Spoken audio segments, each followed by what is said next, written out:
എവിടുന്ന് കയറിയതാ? ഞങ്ങൾ വളാഞ്ചേരിന്ന് കയറിയത്. വളാഞ്ചേരിയിൽ നിന്ന് കയറിയതാ. എന്താ സംഭവിച്ചതെന്ന് ഓർമ്മയുണ്ടോ? നല്ല സ്പീഡാണ് ബസ്സിന്. പിന്നെ മഴ പെയ്തിരുന്നു.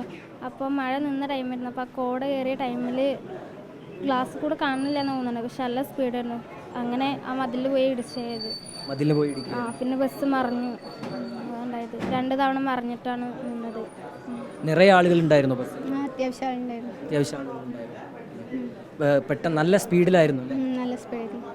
പെട്ടെന്ന് ഈ സർവീസ് റോഡിൽ നിന്ന് വാഹനം കയറിയപ്പോഴാണോ ഇവർ ബ്രേക്ക് പിടിച്ച്? എന്താ? അല്ല, അങ്ങനെ വണ്ടികളൊന്നും ഉണ്ടായിരുന്നില്ല. സ്പീഡ് കൂടിയിട്ട് അങ്ങനെ കയറുക ചെയ്തത്. നിയന്ത്രണം നഷ്ടമായതാണ്? അതെ അതെ, നിയന്ത്രണം നഷ്ടമായതാണ്. അല്ലാതെ വേറെ വാഹനത്തെ മറികടക്കുമ്പോഴും? ഇല്ല, വേറൊരു വാഹനം ഒന്നും ഉണ്ടായിരുന്നില്ല. സ്പീഡ് കൂടി അങ്ങനെ കയറ്റിയതാണ്.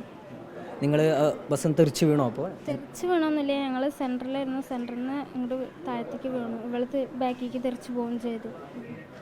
ബാക്കിയുള്ളവരൊക്കെ എന്തായിരുന്നു അവസ്ഥ? കണ്ടിരുന്നോ നിങ്ങൾ ആ സമയം? ഒന്നും കണ്ടിട്ടില്ല.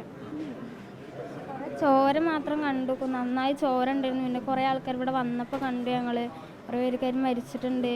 അങ്ങനെ കുറേ കുട്ടികളും കാര്യങ്ങളൊക്കെ ഉണ്ടായിരുന്നു. പിന്നാലെ ആൾക്കാരൊക്കെ വന്നിട്ടാണോ ബാക്കി ആശുപത്രിയിലേക്ക് പോകുന്നത്? അതെ, അങ്ങനെ വണ്ടികളിങ്ങനെ പോകുമ്പോൾ കയറ്റി അയച്ചു. വാഹനങ്ങളൊക്കെ നിർത്തിയിട്ട് അങ്ങനെ പോയത്.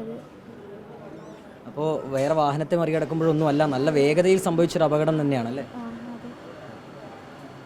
മാധു, ഇങ്ങനെയാണ് ഇവർ പറയുന്നത്. നിങ്ങൾക്ക് പരിക്ക് നല്ലോണം പറ്റിയിട്ടുണ്ടോ? എങ്ങനെയാണ്? ഇവൾക്ക് ഷോൾഡറിന് പരിക്കുണ്ട്. ഊരയ്ക്ക് ചെറിയ വേദനയൊക്കെ ഉണ്ട്. അപ്പോൾ സ്കാനിങ്ങിന് പറഞ്ഞിട്ടുണ്ട്. അപ്പോൾ ഇവിടെ നിന്നൊന്നും പറ്റില്ല, ഇനി പുറത്ത് പോകണം.